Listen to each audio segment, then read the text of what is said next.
So what are microaggressions? Actually, does anybody sort of have an idea just to sort of gauge the temperature of the room? Yeah, go ahead. So I would say like, well, I saw it separately. Right. But for what I know, it's subtle comments that people think that they're positive but kind of have a negative connotation. Yeah, excellent. Yeah, so subtle comments that have a negative connotation, right? But they're often said sort of in a joking manner, or it's not purposeful, right? Yeah. So exactly. So if you see up here, it's as you said, right? Subtle, often unintentional. It can be verbal or nonverbal sort of slights but it's based on, the key thing with a microaggression is it's based on membership in a marginalized group, right? So it differs from just a specifically personal, type of insult. Again, the genesis of it is from like you being a member of a marginalized community, right? So for me, for example, I'm Korean. So if someone were to say something, right, anti-Korean or something like that, even in a joking manner, that would probably be a microaggression. And we'll look at some examples here, right? So it's different from overt discrimination, right? They're often unintentional and said in like a joking manner, because usually they're really well-intentioned people, nice people, kind people that say these things, and it's really inadvertent, right? But of course, there are still a lot of negative outcomes associated for people who experience them. Okay. Let's see. So some different examples are, let's say you're being stared at in the dining hall for whatever reason, someone asking you to touch your hair, being told you speak English. Oh, you speak English so well, even though it's your first language, your native language. Being mistaken for someone in a service role. Okay. To an Asian person. This one, I can't tell you how many times I've experienced this one. Right? Like, you must be good in math. Can you help me with this problem? In fact, when I was first hired here at Wake Tech, and they were taking me around, introducing me to all the other professors and administrators, and someone said, "Oh yeah, welcome to the college, Brian. We're so glad to have you here. What math classes do you teach?" And I was just like, I just got a disappointed sort of look on my face, and I was like, I don't teach math. I teach communication. Oh, okay, great. And this person's very kind, a very nice person. So that would be an example of a microaggression that I faced, like first day on the job, right? I was like, oh boy. This would be like a nonverbal one. Someone crosses the other side of the street to avoid a person of color, or a member of the LGBTQ community, or someone saying to them, "Oh, well, you don't look gay," right? Like, well, what does that look like, right? So again, these are all sort of very subtle things that you'll come across. And again, we'll look at some examples and have you guys sort of role play and practice on how best to respond, right? All right, so the effects of experiencing microaggressions. There's definitely psychological effects, sort of increased anxiety, can cause depression, lower self-esteem. And that's the thing with these, is they're very nefarious because, when I teach this in some of my classes, and a lot of students will come up to me and because they're very subtle, right? And they'll say, "Oh man, Professor Rufner, I'm so glad you went over this content, because I always felt people's comments were they didn't sit right in my gut," right? And they're like, but I didn't really know what it was and how to process it. And they're like, well, now this gives me a framework of understanding that I know I'm not just oversensitive, or I know I'm not crazy. Like, they didn't feel right, and it's for a reason. So does that make sense? So there's definitely academic effects, right? Like, you don't feel like you belong, lack of confidence in your abilities, poor performance, and dropping out of school. So that's the thing with these microaggressions is, in sociology, there's a term that's known as like your life chances. Right? So what are your chances in life to achieve whatever it is that you're trying to achieve, right? And so these microaggressions really do impact your life chances, right? Like if you drop out of school, that's going to affect your life chances, right? Your economic mobility, your happiness, your fulfillment, all of these things, right? So there's definitely a lot of lasting impacts, okay, with this kind of thing. Okay. Has anyone, has anyone, like I shared a particular microaggression I faced, has anyone ever, can you remember one off the top of your head? Yeah, go ahead. Oh, you speak so well. Oh, okay. So you speak so well? Okay.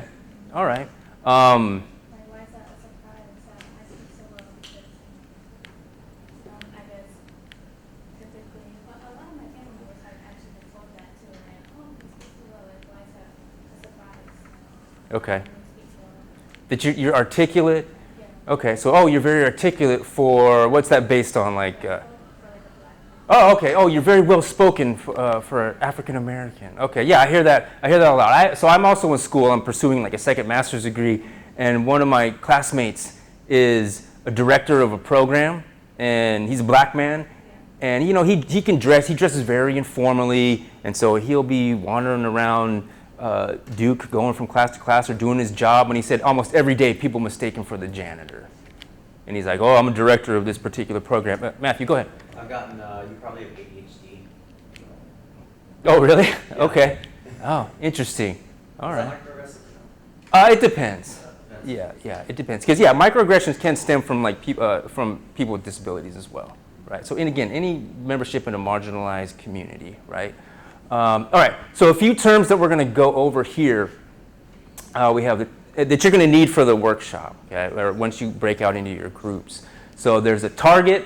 Right? So the target would be the person, so like the victim, so to speak, right? And then you have the aggressor. That's the person that's engaging in or doing the microaggression, right? And you guys will have handouts and whatnot to refer to. There's a bystander, right? So a bystander, anybody that's sort of privy to or witness to the microaggression. Tracy's going to talk about active versus passive strategies. So our focus for this workshop are active strategies. So passive strategies would be just not saying anything or just like exiting the situation, or like Professor Rose said, like I just pretended I didn't hear. Yeah. Right? So when I experienced that particular microaggression here at Wake Tech, I didn't know what to say because it took me off guard. So I said, I teach communications, and then that's, I didn't really try to correct that person or anything in terms of sort of the strategies that we're gonna talk about. And then there's confrontation, right? So that doesn't necessarily mean confrontation in like an aggressive way, like, I'm gonna confront that person. It can be, but we're not talking about anything physical or, again, sort of overtly aggressive, okay? All right. So there's benefits to, there are some, is this my part? You can do it, or Yeah, you want to take Okay, over sure. that part? Sure. Yeah, so, when we think about the way that we respond to microaggressions, we think, should I do it or should I not, right? So it often, like Mr. Rubner was saying, is that we are often caught off guard by it. We didn't expect it and we aren't prepared because we didn't take this workshop yet. We didn't learn what we're supposed to do. So we're like, So we sometimes will just play it off, we'll walk away, and sometimes we will let the other person know that it bothered us. So research has found that when we use more passive strategies, when we pretend like it didn't happen, when we just let it go, that's when the more long-term effects occur, because it kind of lets it fester, or we believe somehow that it's okay for people to say those types of things. But when we use more active strategies, or we say something, or even non-verbally communicate that we are not pleased with the comment, then we have less long-term effects. And it helps us internally deal with what happened. And so we want to use more active strategies when possible. And this goes for both people who are the target of the microaggression and bystanders, people who witness that happening. Because even if you're with a friend and you're not a part of a targeted group and someone says something to them and you don't do anything about it, there's that underlying of, I should have said something. I wonder if that bothered them. And if I'm not confident enough to have that conversation with my friend, then I have kind of some of those lingering doubts as well. So people who are confronted are less likely to use biased remarks later, and they also seek to compensate and repair the relationship with the target. So if you say something, there is the potential for that person to learn and to try to say, I'm sorry, or let me do better. Either I won't say anything at all, or is there a better way to approach this type of conversation? So they might actually not continue to aggress other people, right, which could be a benefit. However, we know that, we don't live in this, perfect world where everybody's like, oh, thank you so much for giving me that feedback. It felt so good to be called out. Like, we don't like that, right? So there are some negative or drawbacks to active confrontation. It can escalate a situation. Somebody can become more aggressive, especially if they're very defensive. You can be perceived as rude or hypersensitive, or it was just a joke. Why are you responding that way? And so it can increase those biases or judgments. And I think this is interesting. I'm not really sure why, but research has showed that non-targeted bystanders also continue to see the target in a negative light after they say something about it. So I'm not really sure what that's about, but it's kind of this idea of like, I can't believe they stood up for themselves. And I think, again, that gets to the core of much of this being rooted in racism. It's systematic racism, right? Where we don't believe it's okay for people to stand up for themselves when they're in a marginalized group. There's like some underlying belief of that needs to be rocked, right? It needs to be unsettled, and it's going to take a while to get there. But that's also just something to consider when you're choosing the way that you respond. Do you have anything to add to that? I think those are great comments. And also, regarding that last bullet point, we're seeing non-targeted bystanders are likely to be seen in a negative light. I think that also goes to the sort of the sneakiness or nefariousness of a microaggression, right? So if you're, because sometimes if it's not something you're aware, like even the victims aren't aware of them. So if someone says something and then, like if I were to say a microaggression to Tracy and then she would stand up for herself and there was a bystander, they might not even recognize that I did anything wrong. So they would be blaming her, like, well, why are you confronting him? He didn't even say anything. He was just joking. Or does that make sense? So I think there's some. I think that has to do with it as well. So we want to. There we go. So when we're trying to make this decision about how do we respond, there's two kind of factors that we can go into. One is my role or my relationship with the other person, and the other is my goal. What's the outcome I'm going after? So if my goal is to educate the other person, I'm going to choose a different strategy than if my goal is to just feel better about myself. If my goal is to support a friend and to help them feel like they are valued, I might choose a different strategy than if I am trying to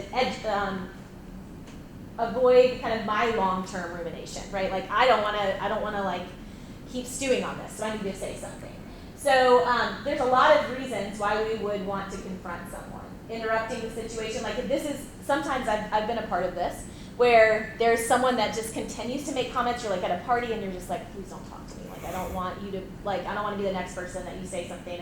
And so it's like, I want to interrupt this behavior. This person needs to know this cannot continue to go on, right? I've seen this like happening. And then educating people, releasing your own emotions so that they're not bottled up, affirming your own values. So it can feel like I know I should say something, and if I don't, then I have that cognitive dissonance inside of me where my values aren't matching up with my actions. And so when I act, I feel more incongruent with how I perceive myself. I want to manage my own impression. I want people to know that's not true about me. Right? Like I want them to have an accurate view of who I am. So for those around me and for that person in particular, I want the other person to gain information, and I want to avoid future kind of negative feelings. But then there's also your role with the person. Like what is the dynamic that's going on? Are there a lot of other people around? Are you just 3 people? Is it just 2 people? Is this a situation where you're a new employee and you're just for the first time meeting someone and it's someone in authority? Is this your neighbor that you see every single day and you're going to have a long-term relationship with them? Is this Uncle Bob that always does stuff at, holiday dinners, and you know when it's coming, and people just typically laugh it off? Is this your significant other that you're in a close relationship with, and you're, I don't know, a little apprehensive about telling them how you really feel when they make certain comments? So you can see how your relationship to the other person is going to help you decide when you want to respond and when you don't want to respond. You may have a different response if you're probably never going to see this person again, or if you're going to see this person every day. Do you share an office with them? Is this somebody that you're going to have to continue to interact with or not, right? So there's a lot of factors that you want to think about, but in all of those factors, we want to remember that active confrontation or doing something is better than doing nothing, just being passive. And so we're going to talk about some strategies. There's 8 different strategies, and they can kind of vary in some different ways before we go into a role play. But when we respond, regardless of the strategy, you want to be active, you want to be polite, and you want to be positive. So you can actually confront someone politely, right? You don't have to be rude. You don't have to aggress towards them. We'll talk about how you can remain polite and positive, right? There is a way to move forward from here. This is not just like I've canceled you now, right? We are working towards some type of resolution. Okay, so here are our strategies. All right. So there's 8 different strategies, right? And so again, they're all sort of coming from those 3, be polite and all those things that Professor Rowe had mentioned. So I'm going to talk about 4 of these. So there can be an appeal to values. Okay, so you want to appeal to this person's values. So, like Professor Rowe said, you don't have to be aggressive because most people aren't aggressive themselves. They're really well-meaning and it's unintentional. So you don't have to be, all worked up and angry, although you might be, right? But when you're confronting this individual, again, typically it's just sort of said, it's their intention, the intention wasn't there, right? Again, there's still impact, but the intention wasn't there. So an appeal to values, if someone were to say something like, oh, you don't look, oh, you don't look gay, you could say, oh, you can appeal to their values as, oh, I didn't think you were someone that really judged people by their appearance, right? So you're appealing to this particular person's values. You can express your feelings to this individual, okay? Just tell them that you were uncomfortable with the situation. So I had an example. So I was at Kohl's, right, in Wake Forest, and I was with my 12-year-old daughter, and I was buying her some clothes, and so she was trying on some clothes, and I was standing right around the dressing room, okay, and this older white woman kept looking over and looking and staring at me, and I didn't really pay it too much mind because I was waiting for my daughter. I don't want her to just wander into the dressing room by herself. I wasn't even in the dressing room, but just right outside the door. And then finally she said, "You need to get out of here." She's like, "Why are you around here?" She thought I was just kind of skulking around or something. She's like, "You need to leave this area." I said, "Well, my daughter's in there trying on some clothes." She's like, "Well, I don't know what you're doing around here, but it's perverted." Yeah, really, really odd. Yeah, and I said, again, thank you, but my daughter's in there, and I don't want to leave her alone. She's trying on some clothes, and finally I just said, I said, "Well, excuse me, ma'am, you know what?" I said, "With all due respect, I'm just here waiting for my daughter. Maybe you should mind your own business," right? And then she said, so the microaggression comes in, and she goes, "Well, maybe you need to go back to China." Yeah, and so that would be very overt. That's what's called a micro assault, which we won't get it because that's very overt sort of racism. And then the strategy that I used was to express my feelings. And I said, "Well, ma'am, I'm not Chinese, I'm Korean, and I'm a citizen of this country, thank you." And then there was a bystander there, an employee, an African-American female who was an employee, and man, she just raised up right away. She's like, "Ma'am," she's like, "you need to get out of the store immediately." So she also spoke up. And the strategy, and why I felt like I needed to express my feelings was just what Professor Rose said, because if I didn't, I would have just ruminated on it and be like, why didn't you say something?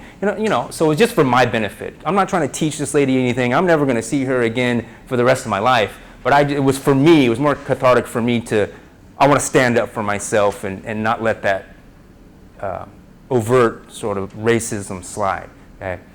You could get the aggressor to explain, like ask a question. Well, what do you mean? What do you mean by that I don't look gay? Or something, you know what I mean? You can ask them to explain. Or you can empathize with the underlying feeling that comes along with the microaggression, right? And then Professor Rose, she's going to talk about the other 4. Yeah. So when we're interacting with other people, we want to show that we believe they have good intentions, right? So this woman, we're like, I can tell that you're really concerned about children. You don't need to be concerned about me because I'm a father, right? That is something that shows, right? Their intention until later, right, was starting from a place where you're saying, I could see something, right? So another thing that we can do is give information that counteracts that, right? So if someone says, you speak really articulately, and you can say, I'm not sure why you're surprised that I speak articulately. I have, I'm growing up, learning English just like you in this, class or whatever. Or you can say, are you saying that people of color don't speak articulate, right? So you're asking them a question to clarify so that you can offer them some information. Yeah. Well, actually, I just told her, you speak so well too. And then she was like, oh, I think she realized that wasn't a positive comment. Yeah. So some way that creates that there's no longer a divide between in-groups and out-groups. It's like, yes, and so do you, right? And so sometimes most of the time, microaggressions are based in a stereotype, and they're based in misconstrued stereotypes. So if you can explain how either you don't fit into that stereotype, you can share that with them, or you could give them some statistical information if you have that available to you. You could give them some other examples of people that break stereotypes. And that can be helpful in a relationship where someone knows you, it might be ongoing, you can continue that conversation, and you're trying for that education piece. Sometimes people who are kind of low in a prejudice scale will be eye-opened, and they'll be like, oh my gosh, I can't believe I was operating out of that stereotype, and it kind of helps them. Sometimes people who are higher on the prejudice scale will have a harder time receiving that information, and they'll come back with misinformation or false information that confirms their own biases. We know humor is a strategy that many of us use. We can make a sarcastic comment back to them. We can play it off, laugh it off. We can make a comment to somebody else that shows that we recognize what was said, and humor can kind of dissipate or dissolve situations. But this has to be based on the person using humor being tactful and feeling comfortable with humor. So in my family, my husband is funny. I am not. And so whenever I try joking, he's like, please leave the jokes to me. Because it's like they always fall flat, and then I feel more awkward. So that would probably not be my strategy to use humor, but it would probably work for him in a different situation. So you kind of got to figure out what is my personality and how does that match. I can involve other people. So there's strength in numbers. And remember, microaggressions come from that in-group, out-group. And so especially if you're in an environment where there's a lot of other people around and you don't want to continue this kind of community of tension, and you want to create a more safe environment, you can say to someone else next to you, I can't believe what they just said, or thanks for standing up for me, or something like that. You could also say, if someone were to say to me, as a woman, they say why are you smiling today? What's wrong with you? And then I could say to my friend, right, I guess we gotta smile every day in this class now, right? And I could say that to a friend that I know and be like, all right, let's plaster smiles on our faces, right? So now I have an ally, and I've created that ally. Did you have a question? No. Okay. And then lastly, we have our nonverbal responses, which again can be very powerful. So we can look at someone and just be like, right? We can roll our eyes, we can sigh like and walk away. So we have our nonverbal responses, and these are helpful when we want to communicate displeasure, but we aren't quite sure what to say, or we're not ready to say something. So these are our strategies. So I'm going to hand out, and I'll show you this next slide, which has basically the same thing on it, but it's kind of hard to see. So you can take one of these and pass them down. So these are some examples with the strategies and things that you might say. So you can take a look at these.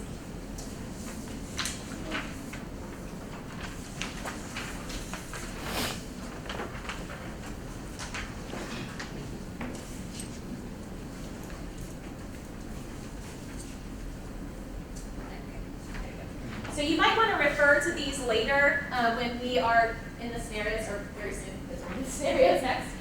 So those will be good examples for you to kind of see. And then I have another handout, again, that goes over the definition of microaggressions, why we confront, and then, again, some suggestions for strategies. So when we are in our groups practicing, if you're like, I have no idea, let me see, which one of these should I use? That's fine, right? You can refer to the handouts. Right.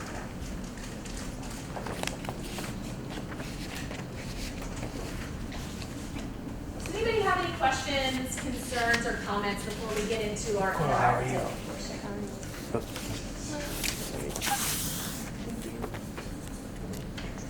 Yes. You were often be rude in this situation, so that's not microaggressive you, and that you were actually displayed aggressive, interactive microaggression. I'm sure. Yeah, and I think, sarcasm is often a way that we deal with tension in our lives, and it does have a place, but it can have different effects, right? Sometimes it's helpful, sometimes not. I think if you're involving others and they're part of your sarcastic comment to the side, that can be an effective strategy. But if you're being sarcastic back to the other person, that might leave them feeling confused, or especially if they didn't even know they did something, and then they're like, "Why are you joking?" And they might be caught off guard by that. Yeah. Are y'all ready? Ready to practice this? Okay. So what we're going to do is we're going to get you into groups of 3. And you're going to start, you're all going to get to play all the roles, okay? So one person is going to be the aggressor, one person is going to be the target, and one person is going to be the bystander. So you're just going to practice. Each group is going to get a couple of scenarios, and you're going to practice responding. So one person is actually going to do the thing, then the person that's the target will get to respond, the person that's the bystander will get to respond.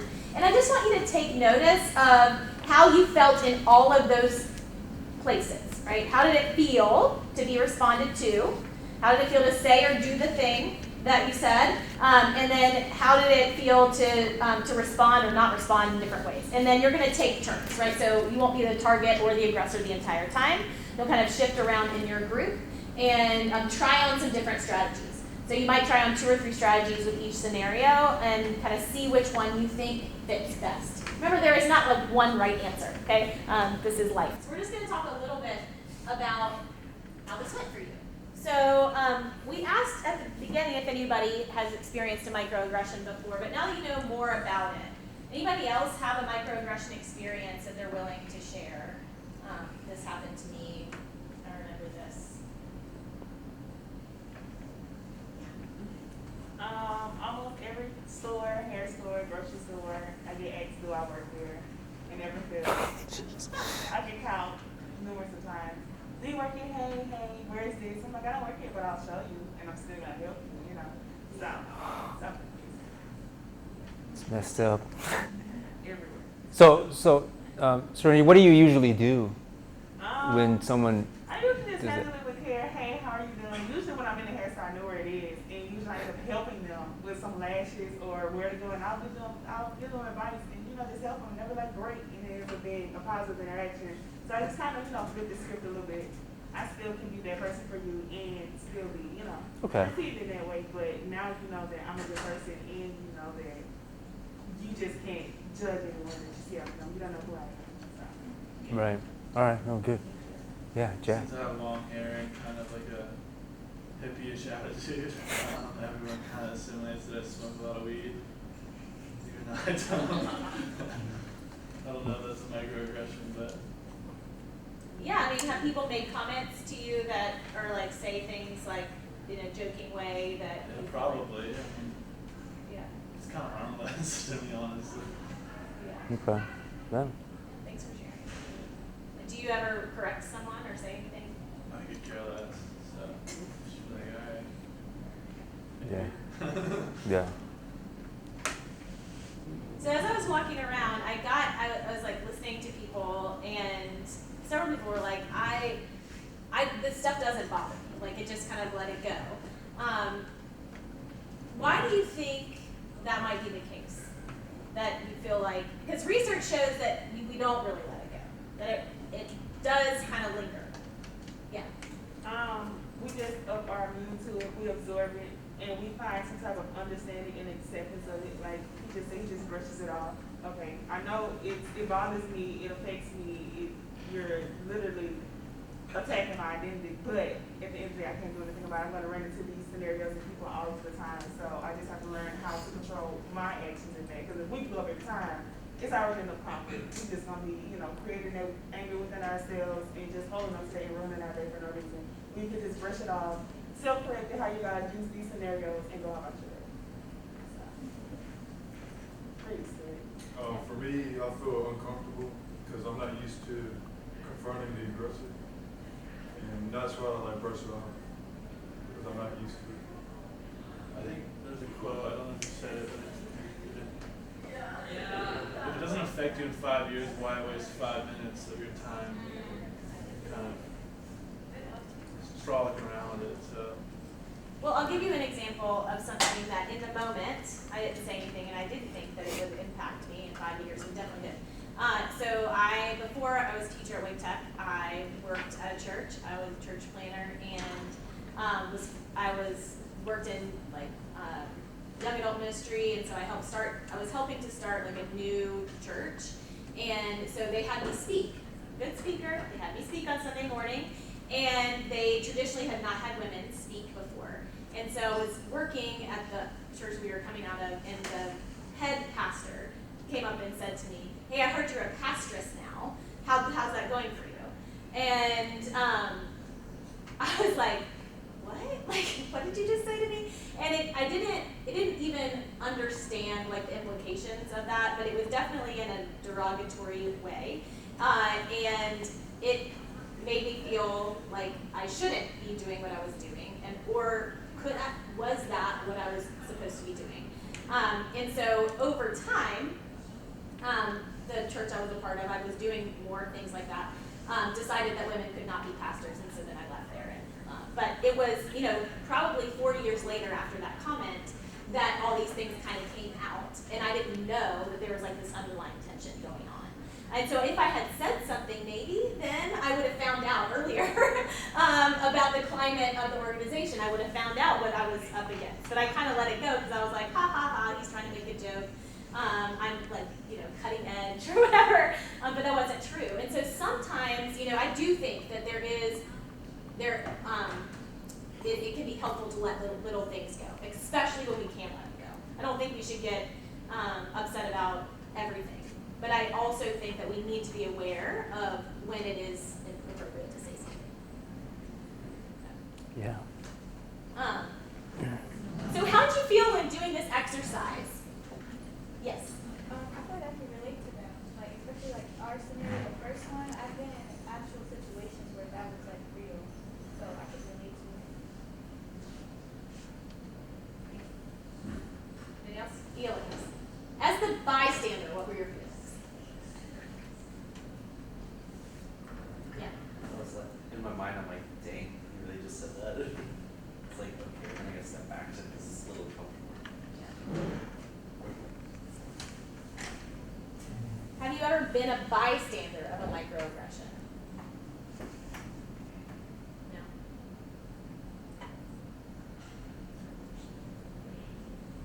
I think naturally, I've been in all of these scenarios naturally, but some that we might not even remember or know that we were even in. I know in a lot of like arguments, especially like in high school, that plays on the board.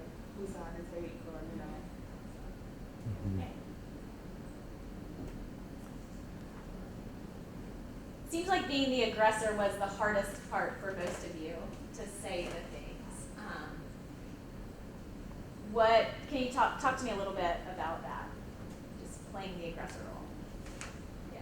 Honestly, for me, it wasn't, because there have been times where I've been the microaggressor, but it honestly was not intentional the way I said it. And I've been microaggressed at, and I just brushed it off as humor. And I didn't recognize the signs of microaggression at the time. I thought everyone was just being sarcastic. So I go both ways. No, and that's a good comment, Matthew, too, because, and I appreciate you even expressing and saying, hey, I've committed microaggressions before, because everybody does, right? Because, I mean, it's just all of these stereotypes, all these, biases that we have that just, like, seep into us, right? Because we're socialized in that particular environment. So I think that's healthy to say, okay, I've certainly said microaggressions before, but it's a constant process of evolving and trying to learn. And I like what you said too, Serenity, is in terms of, because what you're doing is called like cognitive reframing, and you're to deal with them, right? It's like, okay, I'm just gonna, well, they didn't mean it, and it's a defense mechanism for you to be able to withstand, which is very sad that you even have to do that, right? Because I look at microaggressions, they're like death by 1,000 paper cuts. Have you guys heard that term before? Like, one paper cut, not too big a deal, but just over time, just thousands and thousands of these little microaggressions, they do add up. They do. So I think it's what Professor Rose said. It's very astute comment, because sometimes you even for yourself, you have to say something, because you shouldn't always have to just laugh it off or brush it off, right? I mean, it's a balance. So sometimes it is good to say, to stand up for yourself, right? So I had another example. This was here at Wake Tech. There was a gentleman outside protesting, and I was with my daughter walking in, and he said, and this was sort of during during COVID, was just sort of becoming a thing. And then he saw me and my daughter, and he's like, "There, you Chinese communists!" Like, he just pointed at us. He's like, "You Chinese communists!" And again, this was very overt, again, which is called a micro assault. So it's very overt. He's like, "You Chinese communists!" He's like, "You were spreading COVID." And I was with my kid, so I was just like, I wanted to confront in a very aggressive manner, right? But I was at work. I have to represent myself, and I don't want to make a fool out of myself or put myself in a dangerous position. So I used sarcasm with this guy.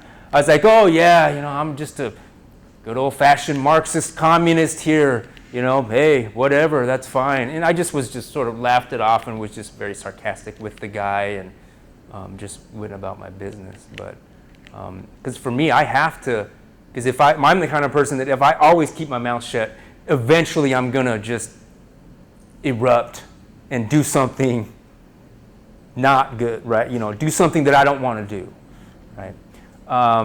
So, are there, when you guys were going through these scenarios, are there certain strategies that are more effective depending on the relationship? Because context matters, for sure, right? Context matters. So, what are some strategies that are more effective depending on the relationship that you have with that particular person? Yeah. I think if you don't know the person, then you could actually be more direct on expressing how you feel, or calling them out. Besides, like, somebody you're close with, it might be more awkward to directly call them out on what they said to you. For sure. Yeah, so I do an exercise similar to this in my classes, and I hear that a lot, where someone, like, oftentimes, like, you're an employee and your boss would say something, and that's typically students will say, "Well, most of the time I don't say anything because it's my boss, and I don't want to," So there's a power imbalance. So I would say you're 100% right. Like, when it's someone you don't know, just a stranger, much easier. So what strategies would you, if it is someone in a position of authority, like a professor, your employer, potential employer, or an authority figure, what are some of the strategies that you could deploy in that instance? I think just going about it with a professional tone. Okay. Because people always get empathize with, hey, oh, I did mess up, or hey, oh, I did make a mistake. I think if you just let them know and help them become aware of, like, it's not something you want to be part of, or not something you want to be spoken of, or et cetera, but I think if you just go at it with just, hey, like, this is what I don't want to have. I want to have like a kindling, good relationship with each other, so I don't want you to like mess it up. So did you say, so Jack, so I want to make sure I understood you right. Did you say come at it with like a professional tone? Is that what you said? So like how you deliver it? Yeah. Okay. Yeah. Yeah, and you said empathy, so maybe saying, I know you value a safe work environment. When you said X, I felt uncomfortable, right? So Yeah. that you're showing them that you respect them, but then you're also saying, but this comment didn't contribute to your goal, right? So you're kind of helping them see. See, then I think that's a microaggression itself, because you're kind of blaming them for blaming you. I mean, that's just not how I think. Sorry, but Yeah. I think it's kind of derogatory towards them. It's like, oh, you're not standing up to your morals. I think that's kind of like a bad thing to kind of put on them. Well, and I think the tone matters a lot in that, For right? sure, for Like, sure. if you're like, yeah, you say that you're this, but now you're that. But if I really, I mean, thankfully I have a great relationship with my boss here. Our department head's amazing. If she said something that was off, I feel like I could go to her and say, I know you value a safe work environment, because I know she does. Right. And when we were having this conversation, this remark made me feel really uncomfortable. She would probably be like, oh my gosh, I had no idea. Let me talk about it. What could I say differently? You know, and it would be hard. She probably wouldn't like it, but I think she would receive that because I know her, right? But in the other scenario where I did confront my boss at that situation, and I was like, this is how I felt. I know these are our goals. And he was like, I'm sorry that hurt you. I would do exactly the same thing again. I was like, all right, I'm out, right? So it gave me information to know, like, is this an environment that I want to be in?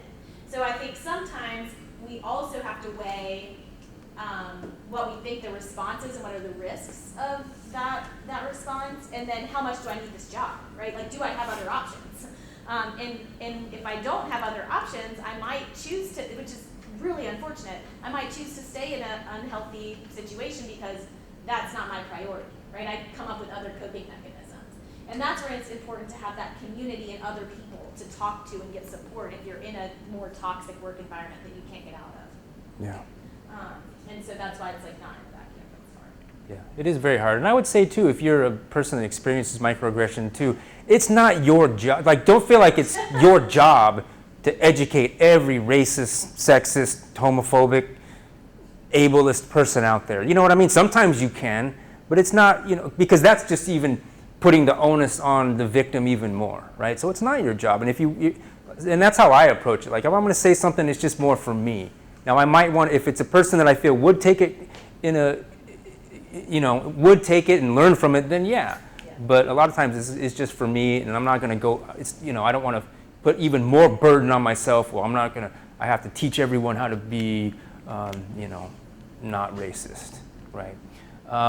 So how would you, in terms of microaggressions, did you guys feel like, were some of these surprising to you? Did you know they were microaggressions? Did you know, what was your reaction to some of these scenarios and even just the whole concept of microaggressions? Was it different than you, before when you walked into the room as opposed to now? Yeah, Matt, go I ahead. didn't even know about the term microaggressions when I stepped in this room. Yeah, Oh, I thought int- that was just a snarky comment.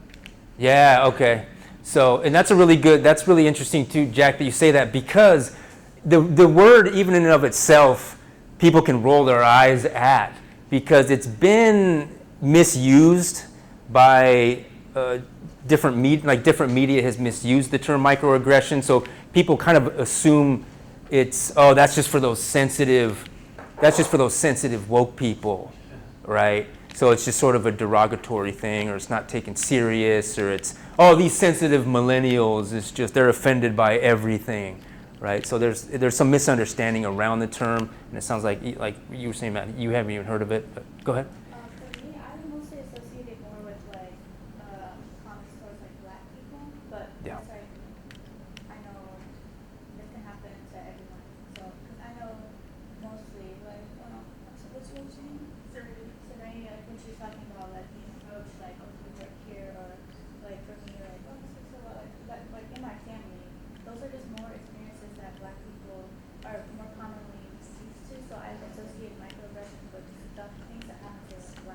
Sure. Like the example, like with the Latino, oh, you must know how to do this, or, you know, like, oh, you don't look gay, like, those are all, that kind of Mhm. opened it up to, like, be aware of, just not just things that people say, like, or no, about them.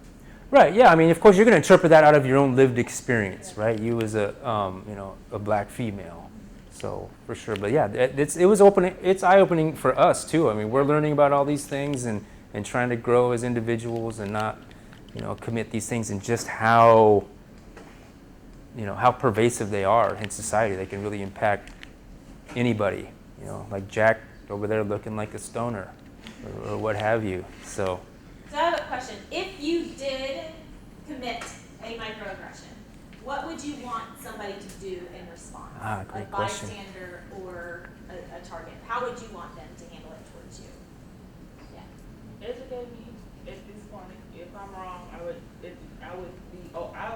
personally be open to taking in your perspective and understanding why you feel like that. I feel like as a young adult, we learn that because a lot of stuff we have said and done, not knowing the proper definition or the proper explanation of it, like, we admitted to.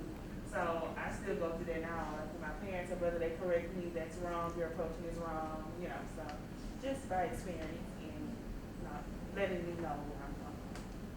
Constructive. So you'd want to know. Anybody else want to know? Would you rather have other people pretend like it didn't bother them? I kind of like those freak out videos. Like, Remember, positive, polite. oh, you mean like just going off on somebody? I'm about to scream in front of your face, like all that stuff. Oh, okay, Those are kinda okay. funny, but I mean, that's what she said, Serenity, just educate me, like I can admit that I'm wrong, and if I am wrong, I can truly be empathetic and sorry about it. So just let me know that I'm wrong. Yeah. So it's interesting that although our gut reaction is to do nothing, when we're asked how we want someone to respond to us, we want somebody to say something, right? So if you think, I think a lot of times we think this person wouldn't want me to tell them, right? They would like to remain an ignorant bliss.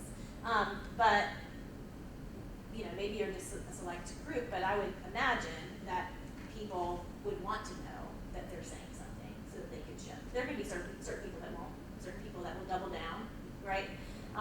But when we can educate other people, it can be helpful. Yeah. Any other thoughts?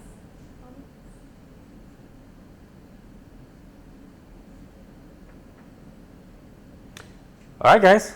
Well, yeah, we appreciate you showing up.